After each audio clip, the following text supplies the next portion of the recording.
At one point in Ram Setu, one character says to another, "Can you follow that crocodile, please?" Which provided a nanosecond of unintentional comedy in this otherwise ploddingly dull film. The fault isn't in the material. Writer-director Abhishek Sharma, taking the route adopted by films like Raiders of the Lost Ark and more recently Karthikeya 2, marries fact with fiction, myth, history and religion with adventure. Ram Setu should have been a thrilling yarn. Instead, it's an eye-glazing opportunity lost. The story centers around Ram Setu, a 48-kilometer chain of limestone shoals that link India's southeast coast with Sri Lanka's northwest coast. For years now, the structure has been at the center of controversies and legal cases. Scientists believe that the bridge is a natural structure, while devout Hindus believe that the Setu or bridge was built by Lord Ram and his Vanar Sena.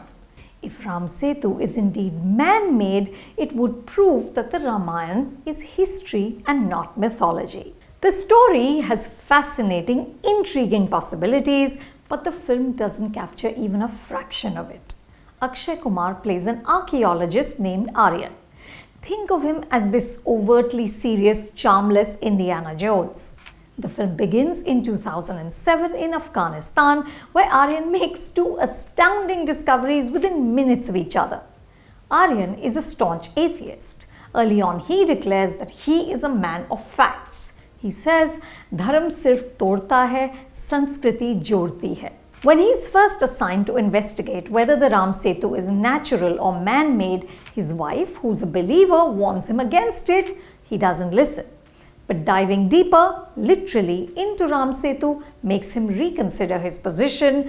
No prizes for guessing which side he eventually ends up on. Abhishek keeps religion at the forefront of the narrative, which would be more palatable if the execution had more panache. The sparkling idea is laid low by poor writing and execution.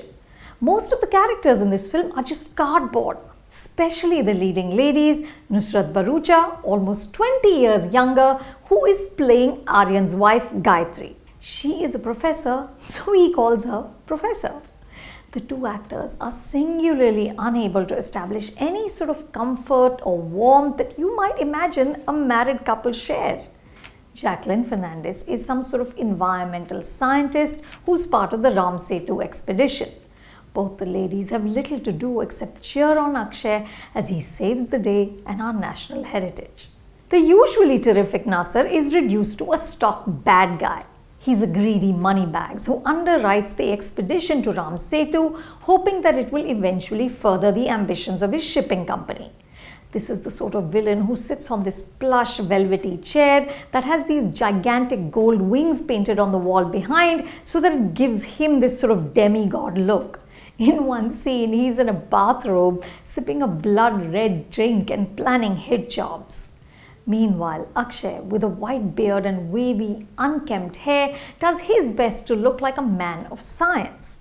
Abhishek and Dr. Chandra Prakash Dwivedi, who co-wrote the dialogue, give him jargon to spout. So when he first enters this high-tech lab on the ship, he marvels at a piece of equipment saying, "Carbon dating ke liye dedicated AMS machine." But none of this comes off as convincing. The dialogue is uniformly clunky. In the middle of life-threatening situations, characters keep asking each other, "Are you okay?" And at one point, Gayatri shouts at Aryan, "You cannot risk your life for another rock." Of course, that's exactly what he does. Ram Setu has ambition, it's got scale, some of the locations are stunning, but the VFX is poor, which is strange because this film relies so heavily on it.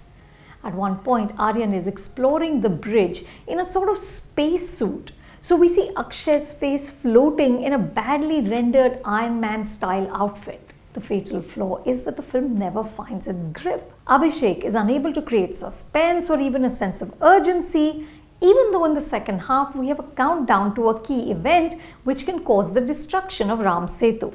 The tempo remains flat. The one bright spot is Telugu actor Satyadev as a gregarious stranger who becomes a guide.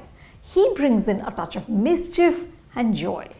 This film needed much more of that. If you want to see a better blend of religion, myth and adventure, I recommend Karthikeya too. What did you guys think of Ram Setu? Please tell me in the comments below, and don't forget to subscribe to Reviews and More.